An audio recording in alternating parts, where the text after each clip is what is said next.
Good evening, Kevin. I think I know what you're going to think about this, but your thoughts. It's just absolutely bonkers. I don't know what's going on in Scotland. I don't know who is going to benefit from this, but there's got to be some payoff, and I use that euphemistically. But there's got to be some payoff somewhere for these people trying to take the kids, because I have no explanation as to why a 12-year-old would be seen to make any sensible decisions about something quite so serious. I don't know, maybe the 12-year-olds could also identify if they're living under the poverty line as rich kids. Maybe that would be a better way to identify. Yeah, I mean, this is a serious life-changing decision.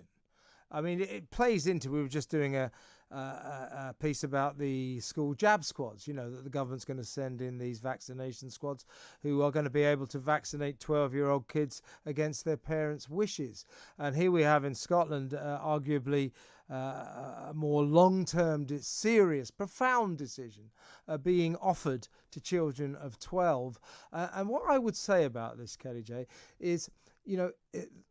Defenders of this, apologists for this, what I would say is madness, would say we're giving responsibility to the children. No, no, no. I would say we are abrogating our responsibility to protect them. It is not a kind thing to do to allow a 12-year-old to make a life-changing medical decision about themselves. Would you not agree? Absolutely. And it's on the backdrop that fewer kids walk home on their own, fewer kids have any sort of other actual responsibilities. This generation in particular, maybe every generation has said the same. But this generation, I think, are kids for a lot longer in so many respects that then expecting them to be able to take on the enormity of something I just don't feel they can possibly comprehend is just it's just quite abusive. I know we've mentioned that before, but I do think it's child abuse. It's really saying to those kids, do you know what? If you're wrong, when you get to 18, 25, when your brain is fully developed, when you're in your mid 20s, and you regret what you've done, well, we can say that that's your fault because at that point we told you it's all up to you. Yeah, what their defending children in Scotland say that consideration should be given to lowering this age further to 12 from 16 because it could be potentially extremely beneficial for trans young people. It would give them more chance to undergo this process should they wish to. In other words, full transition. Well, Mm. once again, we're asking 12-year-old children to consider a full sexual transition from one gender to another involving surgery. They're 12, Kellie-Jay, they're Mm. 12. I Mm. mean, you and I discussed the madness of teachers being told to respect 4-year-olds if 4-year-olds say, I'd like to identify as the opposite gender. I mean, that's crazy, but it's not quite so profound as offering 12-year-old kids the chance to make a decision that is specifically designed to lead to surgery that will change their gender. I mean, Yeah. it boggles my mind. Well, what you've got is so many things going on just about this. For a start, people keep calling these children young people, and that's to totally disguise the fact that what we're doing is to children. The second thing is Kira Bell, Tavistock, that's just been overturned. And so those children now can access puberty blockers. And what which people which, which will change their lives forever, right?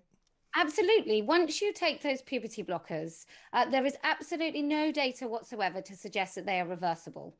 Once you take those puberty blockers, you eradicate your sexual function forever and your fertility. Now, they do talk about harvesting eggs and so on and sperm, but actually, at that sort of age, I don't even think you can make those decisions. And even if you could, I think it's quite barbaric and a bit grotesque to be talking about that again with kids. Um, but also Scotland have just there's been an FOI that went out and they've admitted that hundreds of girls have been referred. Oh, sorry, 51 girls, not hundreds of girls, have been referred to England to have double mastectomies to the NHS under the NHS. our tax money is paying for children to have their breasts removed. I mean, I don't know how much further this can go, but every time I say that, something really bizarre happens. I didn't realize that, but I think you and I should stress, you know, no, I'm for whatever you want to do with your life. It's up to you. If you want to change gender, you want to have the surgery, and it makes you happy, then I'm right behind you. Good luck, all the best. But you cannot make that decision until not just you're physically mature, but you're mentally mature. In other words, I don't think you should make that decision until you're an adult.